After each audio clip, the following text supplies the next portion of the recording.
오늘은 다니엘서 마지막 시간, 5장 마지막 시간을 갖도록 하겠습니다. 다니엘서 5장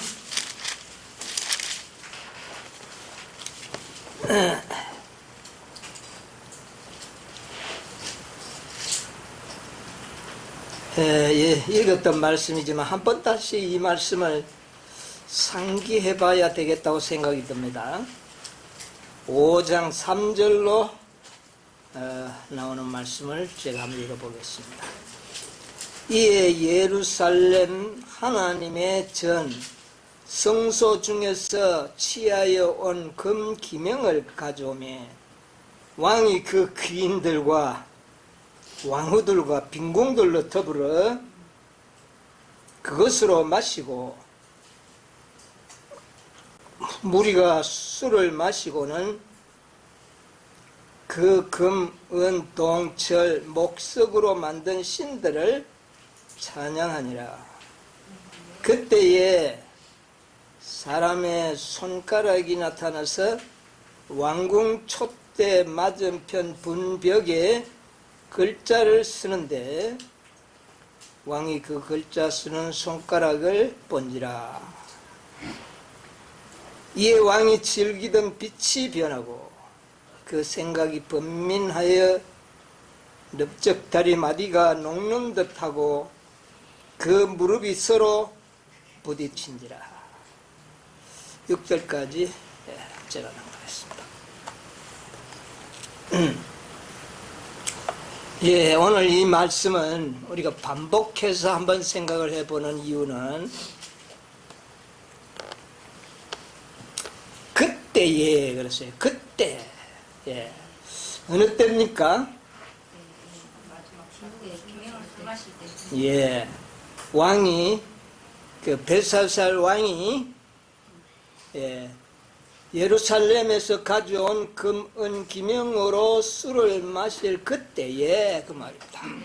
그때에 뭐가 나타났습니까? 사람의 손가락이 나타났습니다.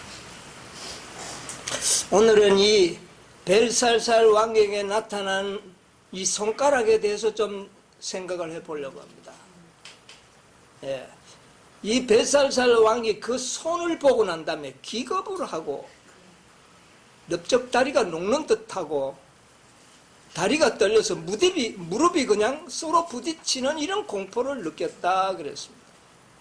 그 손이 뭔데? 여러분, 옛날에 왕들은요 다 장수들입니다. 사람 목을 하나 치는 거 아무 양심의 가책도 아무런 공포심도 없습니다. 그런데 뭐가 나타났는데요? 딱 손 하나가, 손가락이 나타났는데 거기에 몇 명이 모여 있었습니까? 1,000명이 모여 있었습니다. 혼자 있는 것도 아니고 1,000명이 모여 있었는데 그 중에는 누구도 있었을까요? 장수들이, 옛날에 장수들이 많이 초청입니다. 그런 용감무상한 왕을 위하여 생명을 바칠 수 있는 그런 장수들이 1,000명 가까이 모여 있는 측근들 있는데 손이 하나 나타났는데 이 왕이 어떻게 됐습니까? 세상에 어떻게 그렇게 무서운 두려움과 공포를 느꼈는지 여러분 상상해 갑니까? 그 손이 뭐길래 그렇게 두렵느냐 그 말입니다. 그들은 수많은 사람을 손으로 죽이는 사람들이에요. 전혀 거기에 양심의 가책도 없고 두려움도 없이 생명을 취할 수 있는 그런 사람들이 그곳에 모여 있는데 손이 하나 나타났는데 그만 왕이 그렇게 두려워했다. 여러분 좀 이상하지 않습니까? 왜 그렇게 두려울까? 글을 쓰는 손가락. 손은 손인데 뭐하는 손가락? 글을 쓰는 손가락을 보고. 여러분 글을 쓰는 손가락 하면 좀 생각나는 건 없습니까? 예, 출애굽기 31장 18절 한번 보세요. 출애굽기 31장 18절. 여호와께서 시내산 위에서 모세에게 이르시기를 마치신 때에 증거판 둘을 모세에게 주시니 이는 돌판이요 하나님이 친히 쓰신 것이다. 자, 두 돌판에 하나님의 거룩한 율법을 기록해서 줬는데 이것은 하나님이 친히 어떻게 해요? 쓰신 것이라 그랬어. 근데 흠정역 성경에는 뭐라 그러냐면은 하나님의 손가락으로 쓰신 것이었더라. 하나님의 손가락. 분벽에 나타난 손가락은 하나님의 손가락이었어. 그런데 글을 썼어요.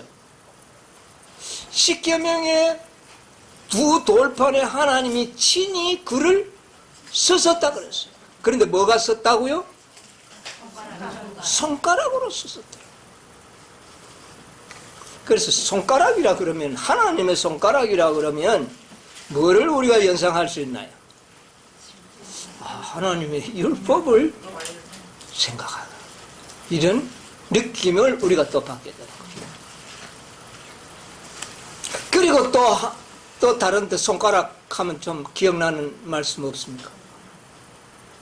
손가락. 예? 나단이야 이랬다고 해.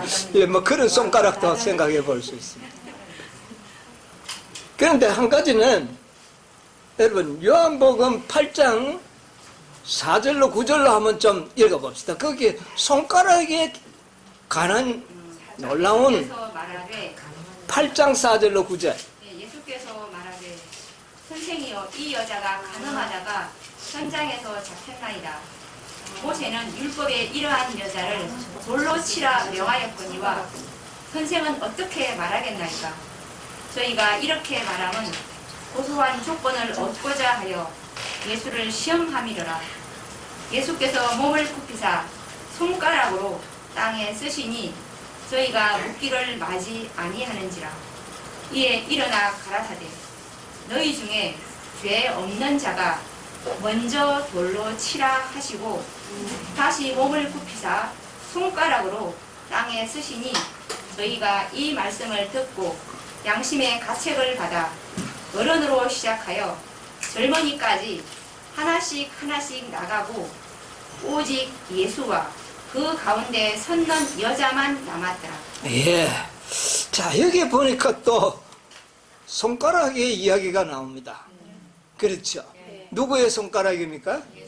예수님의 손가락. 십계명을 쓰신 손가락도 아마 예수님의 손가락인 것 같아요. 예. 예. 예수님이 손가락으로 땅에다가 글을 썼습니다. 왜 썼습니까?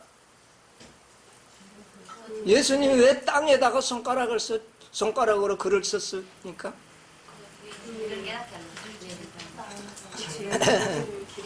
자, 간음을 행하다가 현장에서 잡혀서 유대법으로는 이들은 즉시로 돌에 맞아 죽는 이런 아주 가련한 여인을 데리고 예수님께 왔습니다. 와가지고 하는 말이 예수여 모세는 이런 자는 돌로 치라 하였거늘 선생은 어떻게 하오리까? 만약에 치라 그러면 로마법에 걸리도록 해가지고 예수님을 감옥에 넣든지 죽이려고 할 것이고, 치지 말라 그러면 모세의 법에 의해서 이 자는 모세의 법을 지키지 않고 무시하는 자다. 이래서 아주 참 빼도 박도 못하도록 아주 완벽한 증거를 만들기 위하여 여인을 데리고 왔습니다. 예수님께서는 이런 상태를 딱 보시고 예수님은 땅에 앉았어요. 몸을 굽히사 손가락을 가지고 어떻게 합니까? 땅에 글을 씁니다.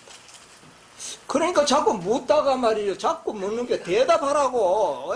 왜 글을 쓰느냐고 대답하라고 다그칩니다. 그리 글을 쓰시다가 예수님이 일어나십니다. 일어나고는 뭐라고 그랬습니까? 너희 중에 죄 없는 자가 먼저 돌로 치라 하시라. 그리고는 또 어떻게 합니까? 또 땅에다가 손가락으로 여기 두 번이나 손가락으로 강조하고 있습니다. 손가락으로 땅에 쓰시니. 여러분, 이 손가락과 벨살살 벽에 나타났던 손가락과 좀 관계가 있지 않겠어요? 네. 땅에 쓰셨던 예수님의 손가락, 벨살살 왕의 궁전에 분벽에다가 손이 나타나서 글을 썼던 그 손가락은 아마 동일한 손가락이 아닐까. 아멘. 그런데 예수님께서는 이 여인의 경우를 통하여 놀라운 장래의 새로운 역사, 예언을 나는 보여줬다고 생각해요. 손가락으로 몇 번 글을 썼어요? 여기 보니까 두 번 손가락으로 글을 썼어요. 옛날에는 뭐 율법을 증거판에 손가락으로 글을 썼고, 또 다니엘서 뭐 분벽에 글을 썼고, 손가락이 나타나서 글을 쓴 역사가 두 번 나옵니다. 근데 예수님이 이 땅에 오셔서 이 간음한 여인을 두고 땅에다가 몇 번요? 땅을 향하여 손가락으로 글을 썼어요. 땅에다가 글을 썼다는 겁니다. 이것은 나는 하나의 예언이라고 봅니다. 왜 그러냐면은 앞으로 이 세상을 향하여 예수님은 두 번 손가락으로 뭔가를 하십니다. 여러분, 예언의 신에 있는 말씀 하나 좀 보도록 하겠습니다. 예, 예언의 신 각 시대 대쟁투 639쪽에 639쪽에 하늘 도성의 영광이 그 열린 문에서 흘러나온다.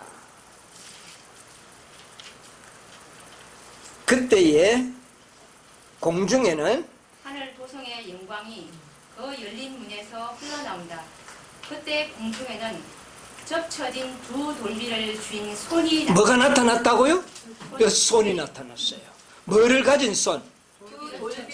자기가 친히 기록한 두 돌비를 가진 그 글을 친히 쓰셨던 그 십계명의 돌비를 가진 손이 나타난다. 그 다음에 선지자는 말한다. 하늘이 그 공의를 선포하리니 하나님 그는 심판장이시미로라. 시내산에서 불꽃과 우리의 가운데 생애의 지도 원리로 선포된 거룩한 율법 곧 하나님의 의는 이제 심판의 표준으로 사람들에게 나타난다. 그 손이 돌비를 펴자 불과 같은 글자로 기록된 십계명이 나타난다. 예, 그까지 보겠습니다. 자, 이게 시기적으로 어느 시대입니까, 이게? 일곱째 재앙. 예, 일곱째 재앙 때, 마지막 때, 일곱째 재앙 때 마지막 때.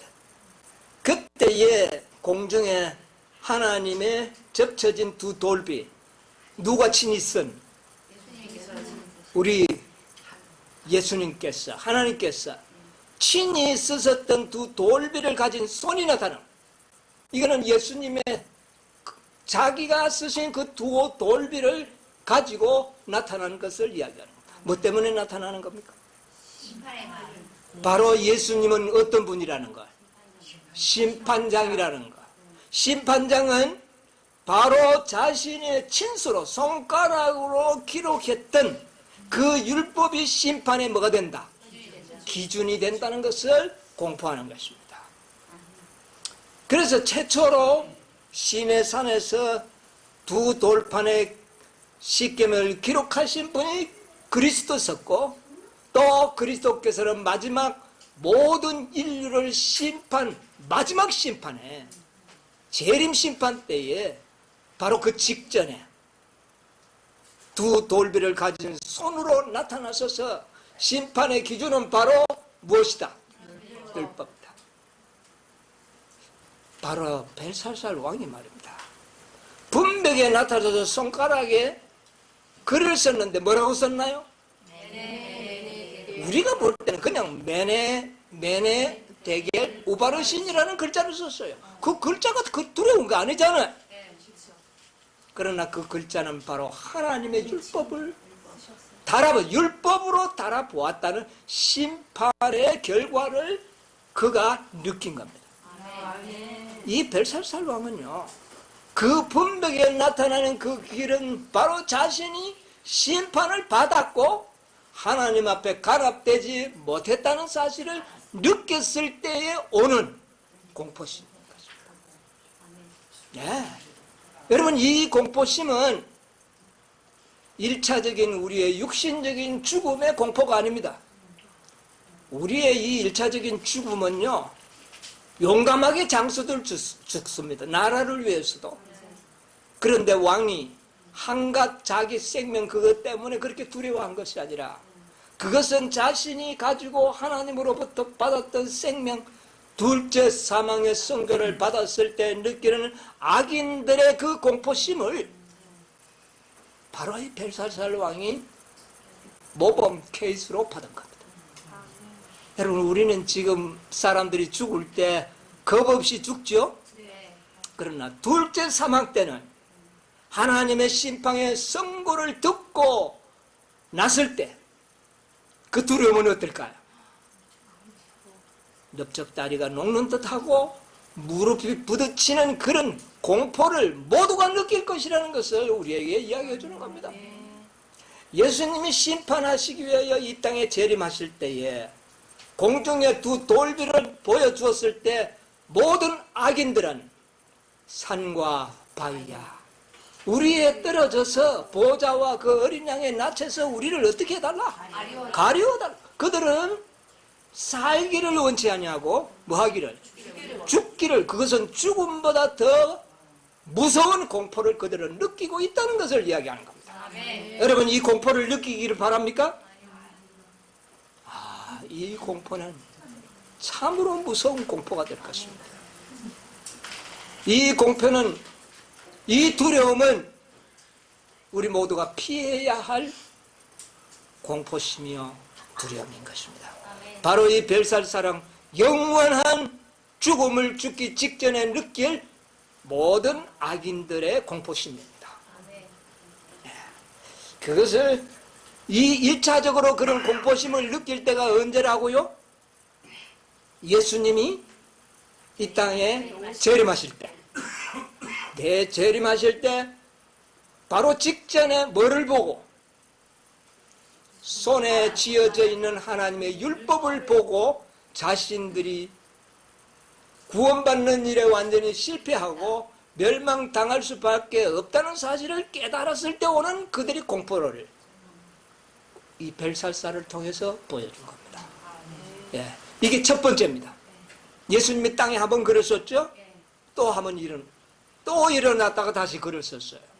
그 다음에 또 실제적으로 또 다시 한번 이런 일이 반복됩니다. 언제입니까? 예, 예수님이 삼림 때, 삼림 때, 1000년 이후에 또 이런 일이 일어날 겁니다. 대쟁투 668쪽 68쪽 9쪽 쪽에 보면 이런 말씀이 있습니다. 악인들은 마치 정신 나간 사람들처럼 하나님의 아들의 대관식을 주목한다. 그들은 주님의 손에 누구의 손에? 주님의 손. 주님의 손에. 예. 그들이 멸시하고 범한 하나님의 율법의 돌비가 지어져 있는 것을 본다. 예, 됐습니다. 바로 언제입니까 이게? 1000년 이후에 예수 그리스도가 의인과 악인들이 모두 보는, 이 땅에 태어났던 모든 인간들이 보는 앞에서 만왕의 왕으로 등극하시는 대관식을 보게 되기 위하여 죽었던 악인들이 전부 어떻게 됩니까? 부활하게 됩니다. 그때에 주님께서는, 주님의 손에는 뭐가 지어져 있었다고요? 율법이 지어져 있었어요. 그들은 뭐를 받고 있는 겁니까? 이제 진짜 마지막 형벌을 위한 마지막 심판을 받게 됩니다. 그 기준도 뭐다? 율법. 구원을 얻느냐 못 얻느냐의 기준도 율법이었고, 형벌의 기준도 뭐다? 율법. 율법이다. 이것을 보여주기 위하여 예수님께서는 그 손에 두 돌비를 가진 모습으로 나타난다 그랬어요. 그때 그들의 두려움은 어떨까요? 절망의 선을 넘어서 영원한 죽음의 공포심을 다시 한번 그들은 경험하게 될 것입니다. 누구처럼?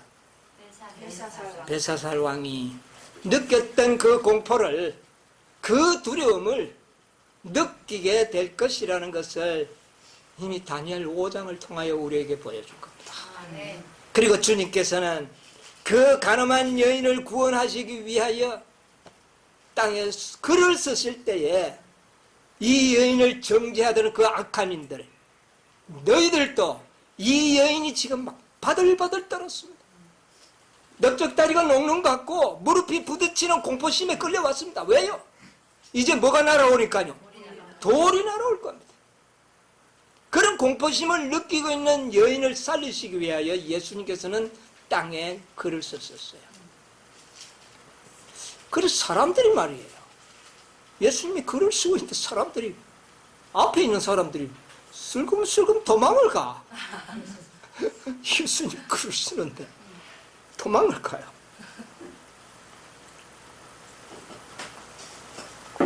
맨 앞줄에 섰던 사람들이 이 여자를 죽이려고 제일 뭐 했던 사람들일까요? 아주 강분했던 사람들이겠죠. 그 앞에서가 돌을 치려고, 이제 예수님 말만 떨어지면 치려고 하는데 그들이 예수님의 글을 쓰는데 가서 이래 보고는 돌을 스르머니 던져버리더니 꽁무니 빼가 도망을 가버려. 자, 그러니까 그 뒤에 있던 사람이 이게 뭐 도대체가 뭐냐 궁금해가 또 뭔 글을 쓰는가, 또 이렇게 글을 쓰는 걸 보더니 또 슬그머니 또 도망가. 거기 뭐가 써졌길래? 자신의 죄를 시대소망 461쪽에 보면 이런 말씀이 있는데 한번 읽고 넘어가겠습니다. 420점. 예수께서는 잠시 동안 수치심으로 떨고 있는 여인과 461조 여인과 인간적인 동정조차 없는 철면피한 고관들을 바라보셨다. 찾았습니까? 흠없이 숨겨. 예, 거기 읽는 게 아니고 이제 한 5, 6째 줄 밑에 보면 예수께서는 그들의 질문은 거기서부터 읽어주세요. 한 5째 줄 넘어가겠습니다. 뭐 찾았습니까? 예수께서는 그들의 질문은 들은 척도 하지 않으시고 몸을 굽혀 시선을 땅에 고정시키시고 흙에다 글씨를 쓰기 시작하셨다. 예수께서 지체하고 무관심하신 동안 무관심하신 듯함에 참을 수 없이 된 고소자들은 그 문제에 관심을 기울이시도록 강력하게 촉구하면서 더욱 가까이 나갔다. 그러나 그들의 시선이 예수님의 시선을 따라 땅바닥에 쏠렸습니다.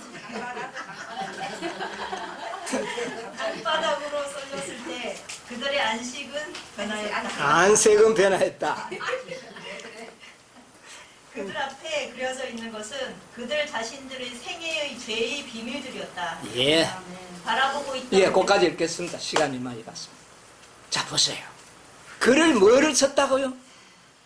돌을 가지고 여인을 치려고 왔던 맨 앞줄에 있던 사람들의 죄를 다 기록하고 있었어요. 앞줄에 있던 사람들이 읽어보니까 지난밤에 자기가 지은 죄를 거기다 기록을 해놨어. 잘못하면 여자도 죽지만 누구도 죽을 판이에요. 자기도 죽을 판. 그래서 돌을 버리고 도망을 갔고 그 다음 사람이 오니까 그 다음 사람이 죄가 또 그 기록이 돼 있어. 여러분이요, 하늘에 두 돌비가 나타날 때에 그 두 돌비는 모든 악인들의 죄를 공개하는 빛이 될 것입니다. 모든 죄가. 메네 대결 우바르신이라는 글을 썼을 때 벨사살 왕은 자신의 죄가 다 나타나 버린 겁니다. 그 죄에 압도당하고 하나님의 심판을 면할 수 없다는 것을 알았을 때 두려움을 느꼈던 겁니다. 예수님의 땅에 글을 쓰는 겁니다. 이 여인은 그 죽을 경험을 그곳에서 한 겁니다. 나중에 어떻게 됐어요? 다 가버리고 누구만 남았습니까? 여인만 남았습니다. 예수님이 이야기했습니다. 여인이야, 너를 정죄하는 자가 있나? 물어봤어. 그때까지 죽을 줄 알고 눈만 감고 있었는데 눈을 뜨고 주위를 살펴보니 아무도 없고 예수님만 있었어. 나도 너를 정죄하자. 이게 구원입니다. 스스로 죽는 자, 이제 나는 죽었다고 각오하는 자, 이런 자들은 다시 삶을 얻을 것이고 마지막 심판 때에 두려움이 없을 겁니다. 왜? 그 두려움은 누가 경험했기 때문에? 예수님이 십자가에서 그 두려움, 그 여인이 느끼고 경험해야 할 마땅한 죄를 예수님이 친히 지시고 돌아가셨기 때문에 그 여인은 두 돌비가 나타날 때 그것은 구원의 표로 나타나 보일 거예요. 그러나 악인들은요, 죽음보다 더 무서운 공포심을 그들은 느끼게 될 것이란 말입니다. 벨살살 왕처럼. 이것을 보여주는 놀라운 이야기입니다. 이것은 뭐냐? 조사 심판을 통과하지 못한, 조사 심판에서 부족함이 보인 모든 사람들이 경험하게 될 것이라는 말입니다. 메네메네 대결은 뭐 해봤다고요? 메네의 뜻이 뭐예요? 세어보고, 대결은요 달아보고, 우바르신은요 부족하게 됐다. 세어봤다는 몇 번이나? 두 번이나 세어봤다. 매네 한 번 세어본 게 아니라 그것은 뭘 이야기하느냐? 우리들의 조사 심판이 부족하지 않고 확실함을 증거하는 것입니다. 분명히 세어보고 또 세어보았는데도 너는 부족했다. 그러므로 조각이 난다. 여러분, 조각 난다는 말 지난한식을 공부했죠. 조각 나면 어떻게 된다고요? 가루가 되어 없어질 것이다. 멸망당할 것이다. 예, 이 벨살살은 메네 대결 우바르신 그 낱말을 몰랐던 게 아닙니다. 그 아람어예요. 아람어. 그건 모르는 게 아니에요. 그러나 거기에 담긴 하나님의 심판의 선고가 무엇인지를 몰랐던 것뿐이에요. 이와 같은 일들이 일어날 것입니다. 제가 지난 안식일에 산자의 심판에 대해서 공부할 것이라 그랬어요. 여러분, 벨살살 왕은 살아있을 동안에 세이고 달려져서 부족함이 나타나는 심판을 받은 겁니다. 여러분, 우리 모두는 이 마지막 시대를 살아가고 있는 여러분과 저는 살아서 하나님의 심판대 앞에 서야 할 가능성이 참으로 많은 자들입니다. 우리는 지금 심판을 뭐하고 있는 사람들이에요? 받고 있는 사람들입니다. 받을 것이 아니라 지금 현재 어떻게 하고 있다고요? 받고 있다. 언제부터? 1844년부터. 이 사실을 알고 있는 하나님의 민노라고 하는 자들은 다 세어지고 달려지고 다만 뭐가 나지 않았다. 판결이 아직 나진 않았을 뿐이에요. 예. 그러나 달려지는 것은 분명합니다. 오늘의 기록 가운데서도 오늘의 우리의 생애가 달려지고 있습니다. 우리의 오늘의 생애가 새 힘을 받고 있다는. 여러분, 우리 모두가 다 어떻게 될까요? 어느 순간에는 살아서 심판이 마치 벨사살처럼 선고를 받는 날이 오게 될 것입니다. 여러분, 우리가 선고받는 날이 언제일까요? 1월 예. 자, 우리가 오늘 좀 생각해야 될 것은, 여러분, 옛날 그 고대 바벨로니아가 벨사살 왕 때에 살아있는 동안에 그 왕이 심판받고 그 왕이 부족할 때 나라도 어떻게 됐습니까? 망했습니다. 이것은 역사적인 표상 아닙니까? 영적 바벨론, 현대 바벨론은 어떨까요? 여러분, 우리가 이미 연구했기 때문에 제가 복습 차원에서 간단하게 좀 설명을 드리자면, 바다에서 올라온 짐승, 그 다음에 어디서?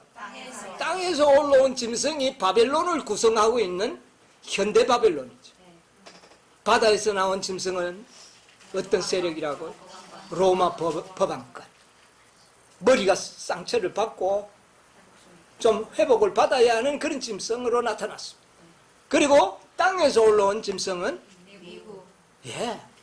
마치 양처럼 미국이 개신교회의 그런 모습으로 나라가 건설이 되고 나중에는 용처럼 말하는 나라로 표상된 나라, 미국이다. 이것이 두 왕이 고대 바벨론의 두 왕과 이 현대 바벨로니아의 두 세력을 우리가 잘 비교해 볼 수가 있습니다. 자, 그런데 옛날 바벨로니아가 뭐 할 때에 손이 나타났습니다. 손이 나타나는 것은 선고가 끝났다는 거예요. 이제 선고는 이미 심판이 끝났다는 걸 알려줘요. 뭐를 가지고 할 때? 성소에서 가져온 기명을 가지고 술을 마실 때 그 손이 나타나.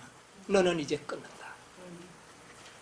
여러분, 이것이 현대 바벨론에 적용을 하려면 어떻게 되겠습니까? 분명히 고대 바벨로니아가 성전의 기명을 가지고 하나님을 조롱했듯이 마지막 영적 바벨론, 현대 바벨론도 뭐를 가지고? 하나님의 거룩한 율법을 가지고 하나님을 모독하고 무시하게 될 일이 일어날 것이라는 겁니다. 그런 일이 반드시 오는데 그것은 바로 심판이 뭐한다? 끝난다. 누구한테는 끝이 나는 겁니까? 바벨론? 여러분, 바벨론이 왜 끝나는지 아세요? 바벨론은 하나님을 아는 지식을 가졌어요? 뭐 안 가졌어요? 가지고 있기 때문에, 알았기 때문에, 다른 어떤 열방들보다는 먼저 알았기 때문에 심판도 먼저 끝난다. 그들은 하나님의 율법을 가지고 변경시키고 짐승의 우상을 만들고 거기에 절하도록 할 때에 그들의 죄악의 잔은 어떻게 된다? 사여지게 된다. 그렇게 될 때에 그것은 마치 손가락이 나타나는 것으로 표상한 겁니다.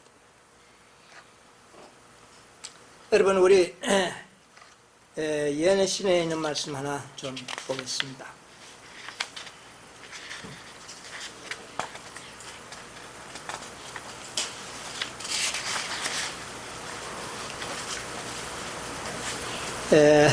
파이주서 데살로니가 후서 2장 3절 4절의 주석의 말씀 한번 보도록 하겠습니다. 데살로니가 후서 2장 3절 4절의 주석. 하나님의 창조의 안식일을 대적하는 하나님의 창조의 안식일을 대적하는 한 법률이 있게 될 것이요 그 다음에는 하나님이 땅 위에 기이한 일을 행하실 것이다. 하나님이 뭘 행할 것이다? 기이한 기이한 일을 행하실 것이다. 그 다음 하나님은 사악한 인류를 오래 참아오셨다. 그들을 하나님께로 인도하려 하셨지만 그들의 죄악의 잔이 채워질 때가 올 것이다. 죄악의 잔이 채워질 때가 오는데 그것은 언제? 자 계속 읽으세요. 그때에 하나님께서 일하실 것이다. 그때가 거의 이르렀다. 하나님은 나라들과 함께 한 기록을 보존하고 계신다.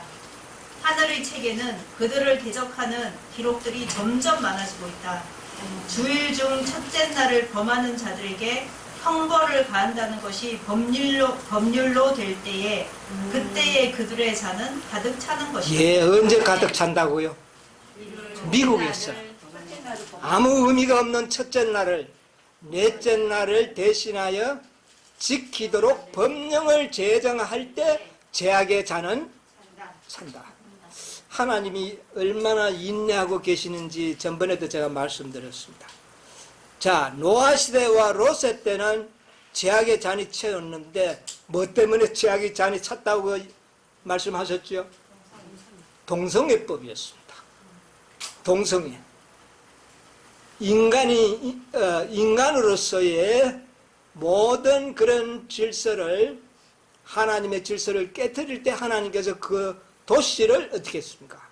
불태워버리고 물로서 심판을 했어요. 그런데 오늘날 이미 이것은 이 세상에 현대 바벨로니아들이 이 문제를 저질러서 범죄했습니까? 안 했습니까? 이미 했습니다. 교황까지도요. 동성애를 옹호하고 있습니다. 옹호하고 나오고 있습니다. 그리고 미국에는 법률로 정했습니다. 그런데 하나님께서는 이것보다 더 참고 계신다는 것입니다. 이것까지는 아직 또 참아줬습니다. 그런데 뭐가 될 때는 하나님이 손가락으로 기록한 율법 그 넷째 계명을 짓밟고 첫째 날 일요일을 숙무하도록 만들 때 뭐가 찬다? 죄악의 잔은 가득 찬다. 그때 너는 달아보니 어떻더라? 부족하다는 선고를. 어떤 상태였어? 살아있는 상태로 그들은 선고를 받게 될 것입니다. 아마 그때 그들은 아마 두려움에 떨 것입니다.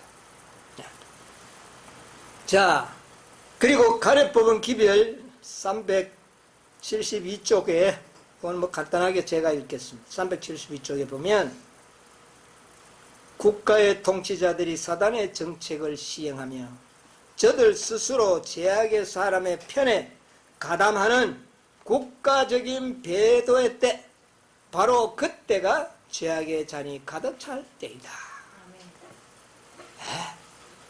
이 국가적으로 한 나라가 미국이 바벨로니아를 왕의 지위를 가지고 있는 이 미국이 이런 법을 만들 때에 세상에는 뭐가 차버린다? 죄악의 잔이 찼다고 됩니다.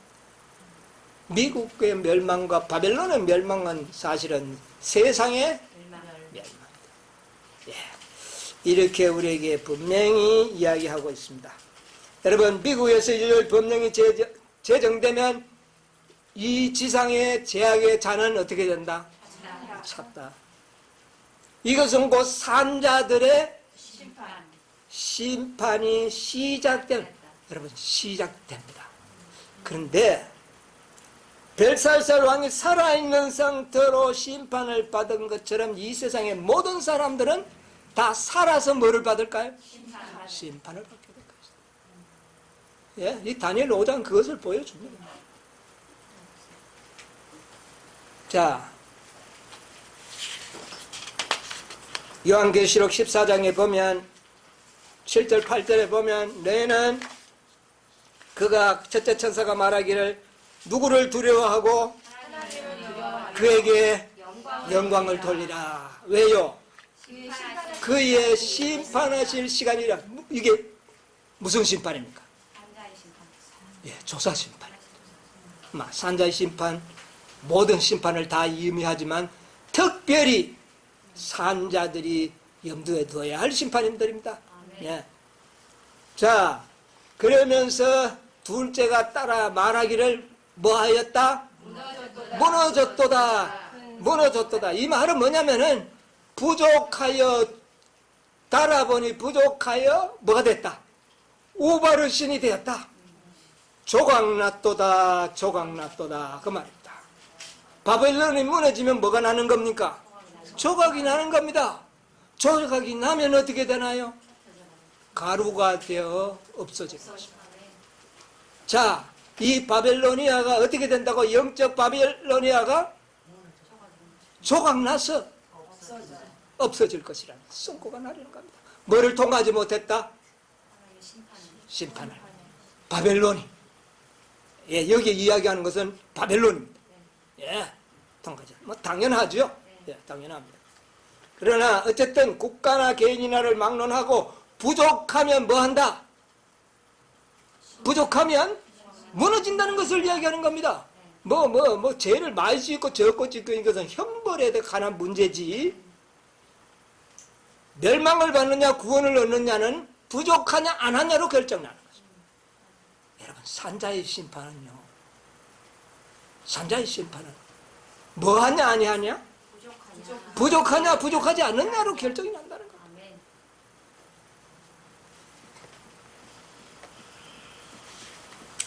부서지면 안 됩니다. 예. 여러분, 그런데 교회도 달려질까요? 예, 마지막 때 다 달려집니다. 자, 계시록 3장 15절로 17절에 보면 한 교회가 소개되고 있습니다. 내가 내 행위를 아노니 내가 차지도 아니하고 더없지도 아니하도다. 내가 차든지 더없든지 하기를 원하노라. 내가 이같이 미지근하여 더웁지도 아니하고 차지도 아니하니 내 입에서 너를 토하여 내치리라. 내가 말하기를 나는 부자라 부요하여 부족한 것이 없다 하나 내 공고한 것과 가련한 것과 가난한 것과 눈먼 것과 벌거벗은 것을 알지. 예, 거기까지 읽겠습니다. 자, 여기 한 교회가 소개되어 있습니다. 어느 교회입니까? 라오디게아 교회. 어느 시대의 교회입니까? 마지막 시대의 교회입니다. 이 교회를 대표하는 백성이 누군지 우리는 잘 알고 있습니다. 자, 이 교회가 어떤 선고를 받고 있습니까? 여기 보니까 부족하다. 그런데 당사자들은 어떻게 생각합니까? 나는 부족한 것이 없다. 나는 모든 것을 다 가졌다. 그렇게 이야기합니다. 그런데 그들이 알지 못한다. 그렇게 이야기하고 있어요.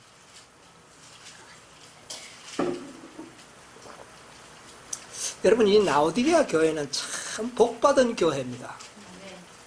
왜 복을 받았을까요?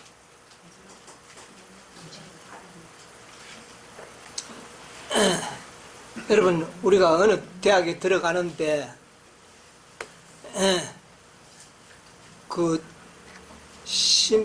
이 채점할 선생이 모의고사를 한번 쳐보도록 해주고 좀 점수가 부족하니까 학생에게 뭐라고 말해줍니까? 야, 니 부족하다. 이 실력은 부족하다. 그러니까 공부 더 하고 오너라. 누가요? 앞으로 점수를 매길 선생이 그렇게 이야기를 해줘요. 그 정도면은 특혜를 받는 겁니까? 안 받은 겁니까? 그거 모르는 학생과는 하늘과 땅 차이에 특권을 누리는 겁니다. 너는 지금 실력이 뭐하다? 부족하다. 조금 더 공부, 어떤 점에 더 노력하라. 어떤 점에 네 중점 공부하라. 가르쳐 줬다는 겁니다. 어느 교회가 그런 가르침을 받았어요? 라오디게아 교회가.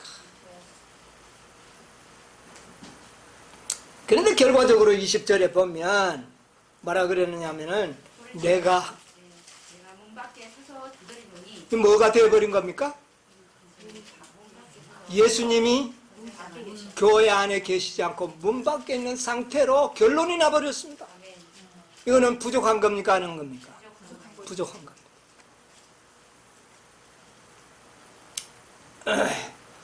오늘날 라오디게아 교회가 어느 교회인가? 여러분 뭐 대답 안 해도 됩니다. 어쨌든 그 교회는 복이 있는 교회예요. 아멘. 부족함을 알려주고 준비하도록 다 하고 어떻게 준비하라고 모든 것을 다 알려줬습니다. 아멘. 기별도 보내줬습니다. 계시록 18장 천사는 그들의 부족한 점을 채우기 위하여 보냄을 받은 기별자. 아멘. 아멘. 그런데 슬프게도 실패하는 교회로 결론이나 있다는 사실을 보게 되는 겁니다. 참 안타까운 사실입니다. 예. 부족함을 채우는 일에 교회는 어떻게 했다? 실패했다. 여러분, 교회는 실패했다는 겁니다. 여러분, 이게 무슨 의미인지 아십니까? 교회가 실패하면 됩니까? 안 됩니까? 교회는 뭐 하는 교회가 되어야 된다고요? 승리하는 교회가 돼요. 네, 승리하는 교회가 돼요. 그런데 실패했다는 것을 알게 돼요.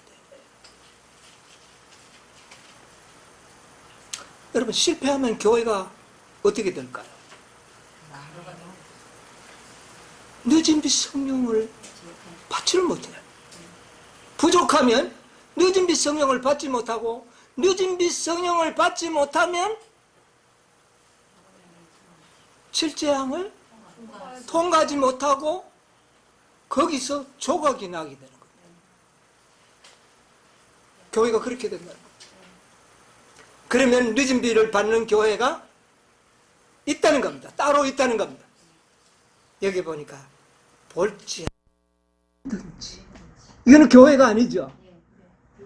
개인적으로는 자기의 부족을 깨닫고 준비하는 자가 있다는 겁니다. 이런 자들을 일컬어 여자의 남은 자손, 남은 무리라고 이야기하는 겁니다. 이런 남은 무리를 일컬어 남은 교회라 그러고, 그 교회를 일컬어 승리한 교회라고 일컫고, 그들이 바로 14만 4천이더라. 유리바닷가에 서서 어린 양과 함께 모세의 노래를 부리고 승리의 노래를 부르는 자들이 14만 4천이더라. 이들이 승리한 남은 교회더라. 개인적으로 준비해서 하나님의 어린 양의 이끄심을 계속 받은 이 무리들이 남은 교회로 일컬어진다는 겁니다.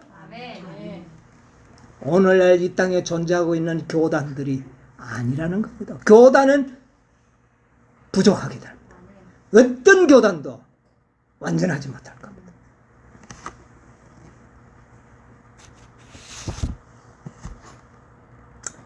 계시록 14장 9절로 11절 한번 읽어보세요. 또 다른 천사 곧 셋째가 그 뒤를 따라 큰 음성으로 가로되 만일 누구든지 짐승과 그의 우상에게 경배하고 이마에나 손에 표를 받으면 그도 하나님의 진노의 포도주를 마시리니 그 진노의 잔에 섞인 것이 없이 부은 포도주라. 거룩한 천사들 앞과 어린 양 앞에서 불과 유황으로 고난을 받으리니. 이해만 10절까지만 읽겠습니다. 자, 여기 보니까 자, 심판의 시기를 알려줬고, 그 다음에 둘째 천사에는 그 심판에 합격되지 못한 자들은 둘째 천사는 뭐라고 이야기했습니까? 무너진다. 조각난다는 이야기죠. 조각나면 셋째 천사는 어떻게 된다? 조각난 자는 어떻게 된다? 하나님의 진노의 포도주를 받으리니. 이게 세 천사의 기별의 연결성입니다. 심판을 통과하지 못하고 부족하면 무너지고, 무너지는 하나님의 진노의 뭐를요? 포도주를 받는다는 것이 세 천사의 기별의 완전한 기별. 그런데 여기 보니까 손의 표를 받으면 부족한 자는 다 뭐를 받을 것이다? 짐승의 표를 받게 될 것이다. 그러면 그도, 이 그도가 누굽니까?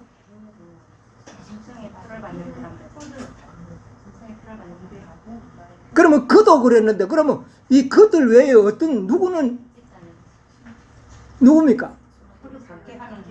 자, 지금 첫째 천사의 기별과 둘째 천사의 기별은 누구에게 선고하고 있습니까? 마지막 라오디게아 교회가 아니라, 물론 맞습니다. 그 들리는 건 아니에요. 맞지만은 핵심적인 세력은 뭐냐면 바벨론입니다. 바벨론이 무너졌다고 그러잖아요. 바벨론이 무너진 겁니다. 바벨론이 무너진 거 이렇게 하나님의 진노의 포도주를 받는 것처럼 너희들도 그 말입니다. 그도 하는 거 너희들도 지금 여기에는 누가 너희들도 할 때는 누가 해당되는 겁니다. 세 천사의 기별을 받은 너희도 바벨론과 같이 망하리라. 정말 무서운 기별입니다. 바벨론처럼 망하리라.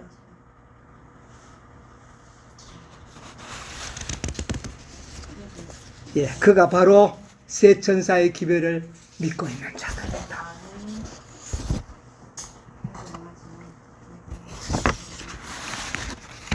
여러분, 부족하게 드러나면 바벨론도 망하지만 누구도 망한다? 그도 세 천사의 기별을 믿고 있다고 말하는 그들도 망할 것이다. 부족하면 그렇게 된다. 여러분, 그런데 또 한 가지 더 우리가 알아야 될 문제가 있습니다. 이 세 천사의 기별을 받은 자들은 이 모든 것을 이미 이렇다는 것을 알고 있나요, 없나요?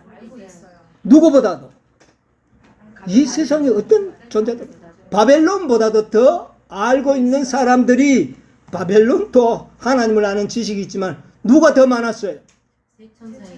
이스라엘이 더 먼저 알았잖아요. 이스라엘 옛날에. 그렇죠. 옛날에 바벨론도 하나님을 아는 지식을 나중에 알았지만은 그보다도 먼저 누가요? 이스라엘이 먼저 알았던 것처럼 오늘날도 세 천사의 기별을 믿고 있는 자들이 먼저 빛을 받은 게 확실하죠? 그러면 어떻게 될까요? 자, 우리 성경절 한번 보겠습니다. 베드로전서 4장 17절 한번 보겠습니다. 하나님 집에서 심판을 시작할 때가 되었나니 만일 우리에게 먼저 하나님의 복음을 순종치 아니하는 자들의 그 마지막이 어떠하며? 예, 누구한테 먼저 한다? 예, 하나님의 집에서 심판을 먼저 한다. 그리고 나중에 누구 한다? 복음을 모르던 그런 자들을 할 것이다. 그래서 조사 심판이 누가 먼저 받습니까? 하나님의 집에서 먼저 받는 거예요. 그래서 조사 심판은 소위 예수 그리스도를 개인으로 구주로 받은 자들이 많이 심판입니다. 그렇죠? 아직 이방들은요? 아니에요. 그렇죠? 이것을 우리가 분명히 알고 있어야 됩니다. 자, 그래서 하나님의 집에서 심판이 먼저 있다. 가룟 뽑은 기별 124쪽에는 짧으니까 제가 읽겠습니다. 우리는 자복과 회개로서 우리의 죄들이 먼저 심판을 받아야 할 대속죄 기간 중에 살고 있다. 우리는 지금 어떻게 해야 된다고요? 먼저 우리는 어떻게 해야 돼요? 먼저 심판을 받아버리라는 겁니다. 심판을 하실 때까지 기다리지 말고, 하나님이 심판을 하실 때까지 기다리지 말고 먼저 뭐 해버리라? 심판을 먼저 받아라. 하나님 앞에 먼저 나아가라. 여러분, 죄를 가지고 하나님 앞에 회개할 때 사실 두렵기도 하죠. 어떨 때는 회개하려고 그러면 조용히 하나님 앞에만 하면 그래도 뭐 안 보이니까 괜찮은데, 친한 친구한테도 해야지요. 그런 경우도 있잖아요. 네. 또 옆집 사람에게도 해야 할 일이 있어요, 없어요? 그거 회개하려 할 때 쉬울까요? 떨리지 않겠습니까? 그러나 가서 먼저 뭐 해버리라? 먼저 심판받아버리라.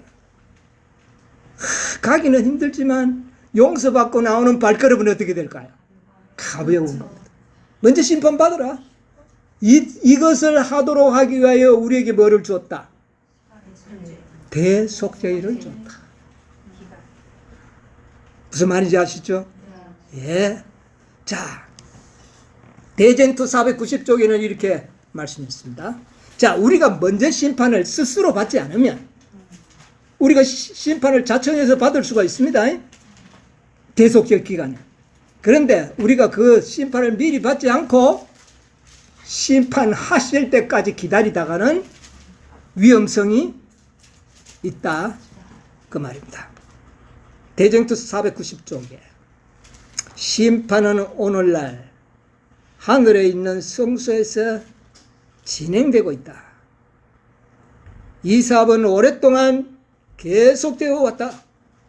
신속히, 얼마나 신속히 오늘날 살아있는 자들의 사건이 취급될지 아무도 모른다. 아멘. 조사심판 한 지는 오래됐어요. 그러나 어느 때가 되면 내 살아있는 오늘이 나의 심판날이 될 수도 있다.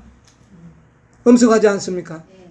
살아있는 자체로 운명이 어떻게 되는 겁니까? 결정나버려요. 엄숙하신 하나님 앞에 우리의 온 생애가 드러날 것이다. 여러분, 일요일 법령은요, 빛을 먼저 받은 자들, 세천사의 기별을 받고 교회 다니고 있던 사람들은 조사 심판이 끝나는 신호입니다. 이제 우리에게는 뭐가 끝난다고? 일요일 법령은 조사 심판이 우리에게는 뭐가 난다는 겁니까?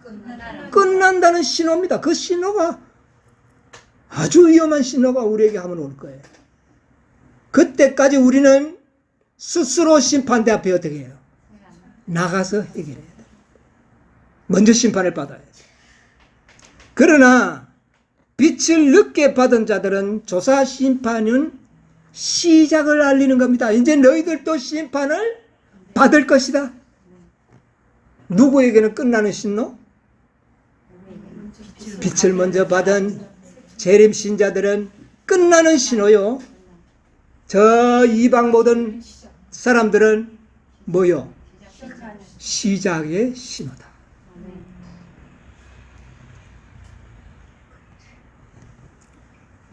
일요일 법령은 빛을 받지 못했던 자들에게 주어진 짧은 은혜의 기간입니다. 아주 짧은 은혜의 기간이에요. 화이트석 계시록 14장 6절로 12절에 있는 말씀 보고 마치도록 하겠습니다.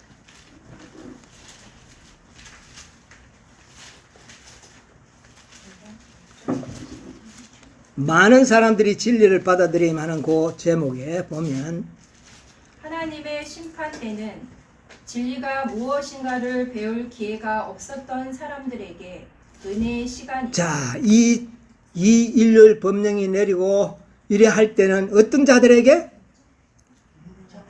진리가 무엇인가를 배울 기회가 없었던 사람들에게 주어진 뭐라고요? 은혜의 시간. 은혜의 시간이다. 조금 보세요. 주님은 부드럽게 그들을 바라보신다. 그의 자비스러운 마음이 움직이시어 그의 손을 내어 뻗치사 아직도 구원하려 하신다. 한편 이때는 들어가려 하지 않는 사람들에게는 문이 닫히는 때이다. 이 마지막 시대에 처음으로 진리를 듣는 사람들 중 대다수가 진리를 받아들일 것이다. 이때의 진리를 받아들인다면 그들은 구원을 어떻게 해요? 받을 수가 있을 것이다. 다 받는 것은 아니고 진정으로 받아들이는 자들 대다수가 받아들일 것이다. 14장 14장 6절로 12절의 주석입니다. 자, 이제 오늘 우리가 어떤 시기에 우리가 살고 있다고요? 우리들은 지금 살아서 뭐를 받고 있는 자들이다? 심판을 받고 있는 자들. 아직 뭐가 나지 않았을 뿐이다? 선고, 판결이라. 그런데 우리들의 판결은 어느 때에 끝이 날까요? 일요일 법명 때 끝이 날게요. 그때에 우리가 지금 채우지 못해 부족하면 짐승의 표를 받는 순간 우리는 끝나는 겁니다. 그 다음에 빛을 받지 않았던 자들은 일요일 법령이 나고도 진리를 배울 짤막한 기회가 주어진다. 여러분, 채워야 할 때는 언제입니까? 지금. 우리는 지금 채워야 합니다. 우리에게 채워야 할 복음이 우리에게 많이 주어져 있습니다. 여러분, 채우는 방법, 얼마나 놀라운 방법을 우리에게 보여줬습니까? 시대의 소망 762쪽 여러분 기억합니까? 잊어버리지 않았습니까? 여러분, 준비할 수 있는 방법과 충분한 물자들이 준비되어 있습니다. 원하기만 한다면, 누구든지 원한다면 채울 수가 있습니다. 만약 부족한 채로 남는다면 우리는 쪼개지고 가루가 되어 없어질 것이라는 것입니다. 아무쪼록 우리 시간을 나중으로 미루지 마시고 우리 모두가 준비되어서 하나님 앞에 설 수 있는 그런 백성들이 되어야 되겠습니다. 여러분, 이 다니엘 1장에서 5장까지는 이 지구의 역사를 종말까지를 아주 파노라마처럼 보여준 계시였다는 걸 여러분 다시 한번 기억하면서 다 잘 준비하시는 여러분과 제가 되기를 간절히 바랍니다. 아멘.